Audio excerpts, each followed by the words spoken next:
Watch out for the golf balls. Going into the next. Bangladeshi captain Najmul শান্তকে golf খেলার আমন্ত্রণ জানিয়ে একরকম বিপাকেই পড়েছেন অস্ট্রেলিয়ান ক্যাপ্টেন প্যাট কামিন্স।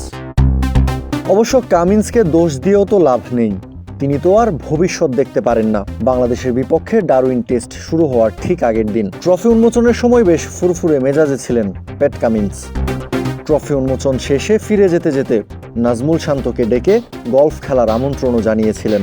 তখন কে জানতো মাইটি অস্ট্রেলিয়ার বিপক্ষে তাদেরই ঘরের মাটিতে 9 উইকেটের ব্যবধানে টেস্ট ম্যাচ জিতবে বাংলাদেশ। অন্য সবার মতোই কামিন্সের মাথায়ও আসেনি এই ভাবনাটা।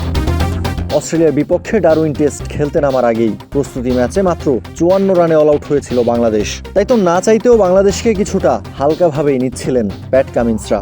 অথচ ম্যাচে দেখা গেল একেবারেই ভিন্ন চিত্র। 5 দিনের টেস্ট 4 দিনেই শেষ করে দিয়েছে বাংলাদেশ, সেটাও টানা 4 দিন অস্ট্রেলিয়াকে ডমিনেট করে বিশাল জয় নিয়ে। তাই প্যাট কামিন্সের এখনও সেই গলফ খেলার মন মানসিকতা আছে কিনা সেটাই জানতে চেয়েছিল বাংলাদেশি সাংবাদিকরা। সেবার শান্তকে নিজ থেকে আমন্ত্রণ জানিয়েছিলেন। এবার বললেন শান্ত যদি চান তাহলে তার দলের ক্রিকেটাররা একসময় গলফ খেলতে পারে। আর হ্যাঁ, শান্ত যদি গলফ খেলতে চায় অবশ্যই কোনো এক সময় ছেলেরা সেখানে গলফ খেলবে। তবে না, এটা সত্যি দারুণ একটা জয় ছিল। কোনো টেস্ট ম্যাচ ছাড়তেই ভালো লাগে না। Boys out there playing golf at some point. But no, that was a really good win. প্যাট কামিন্সের কাছ থেকে গলফ খেলার আমন্ত্রণ পেয়ে নাজমুল শান্ত শুধু মাথা নেড়ে হেসেছিলেন, মুখে কিছুই বলেননি তখন। হতে পারে টেস্ট ম্যাচটা নিয়েই ভীষণ রকম চিন্তিত ছিলেন শান্ত।